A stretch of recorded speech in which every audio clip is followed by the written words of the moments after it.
मुख्यमंत्री विष्णुदेव साय ने देश के पहले हाइड्रोजन ईंधन से चलने वाले ट्रक को रवाना किया। अदानी ग्रुप द्वारा विकसित यह ट्रक कोल माइंस में उपयोग होगा और डीजल ट्रकों की जगह लेगा।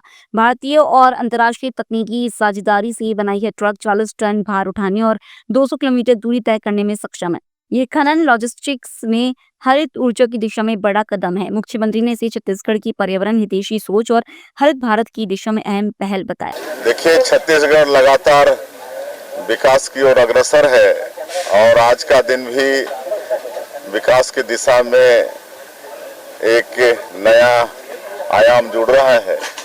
आज देश का पहला हाइड्रोजन ट्रक का शुभारंभ हमने किया है, सौभाग्य हमको मिला है और इसके लिए हम CSPGCL और अडानी ग्रुप को बहुत बहुत बधाई देते हैं, धन्यवाद देते हैं। यहाँ पर हमारे इस अवसर पर बीज निगम के चेयरमैन हैं श्री चंद्रहास चंद्राकर जी और अडानी ग्रुप के हमारे विनय जी और सभी अधिकारी हैं। हमारे बिजली विभाग के MD भी हैं और आप सभी लोगों का स्वागत है। ये माइनिंग के क्षेत्र में इसका उपयोग होगा और ये जीरो पॉल्यूशन है और जिस तरह से हमारे देश के यशस्वी प्रधानमंत्री नरेंद्र मोदी जी भी मतलब ग्रीन एनर्जी पर बहुत जोर दे रहे हैं और आने वाला 2070 तक इस देश को जीरो कार्बन उत्सर्जन की ओर बढ़ाना चाहते हैं, तो उस दिशा में ये पहला कदम है। आज तो एक ही ट्रक का शुभारंभ किए हैं, आगे और होगा। भारत पाकिस्तान के बीच बढ़ते तनाव के बीच केंद्र सरकार ने सभी राज्यों को गाइडलाइंस जारी की है और जरूरत पड़ने पर इमरजेंसी पावर का उपयोग करने का आदेश दिया है। इस पर मुख्यमंत्री विष्णुदेव साय ने कहा कि केंद्र के निर्देशों के अनुसार ही दुर्ग में मॉक ड्रिल आयोजित की गई थी। उन्होंने यह भी कहा कि आगे यदि केंद्र सरकार से कोई और निर्देश मिलते हैं तो हम उनका पालन करेंगे।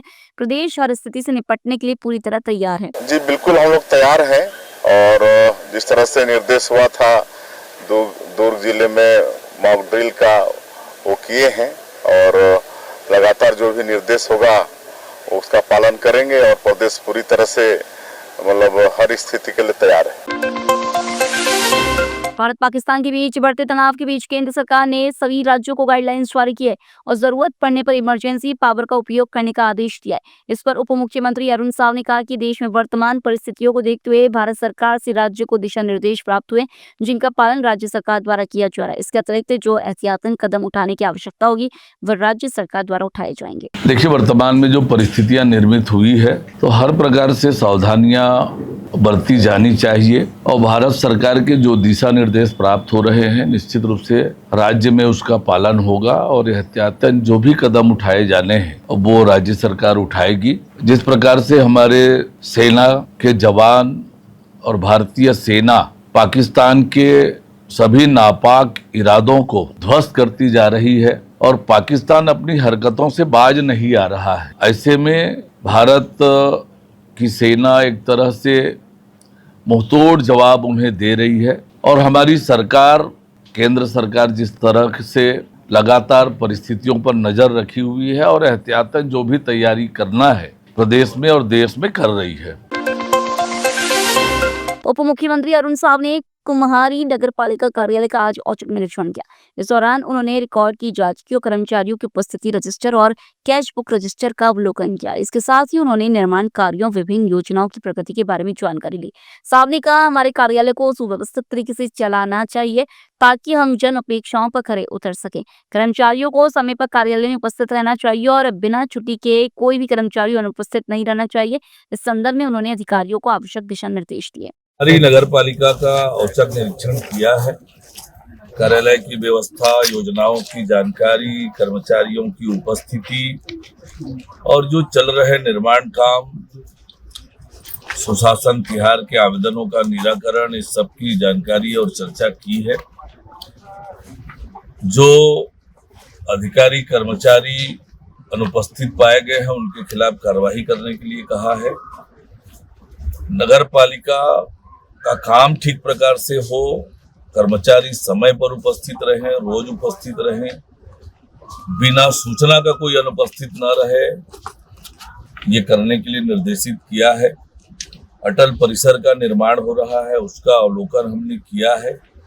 30 मई तक ये अटल परिसर का निर्माण होगा।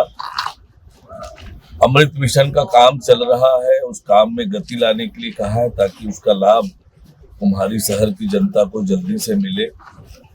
तो निश्चित रूप से कामों में एक तरफ जहां राज्य सरकार लगातार नगरीय निकायों को मजबूत करने के लिए काम कर रही है, वहीं नगरीय निकायों के काम भी सुव्यवस्थित हो, हमारे शहर स्वच्छ, सुंदर और सुविधापूर्ण बने, इसके लिए हम लगातार काम कर रहे हैं। बस्तर के विकास खंड बकावन के ग्राम बनिया गांव में भास्कली नदी से अवैध रेत खनन का मामला सामने आने के बाद रेत माफियाओं ने अपनी गतिविधियों को और तेज कर दिया है। प्रशासन की कार्रवाई से डरकर वे ज्यादा से ज्यादा रेत का भंडारण करने में लगे।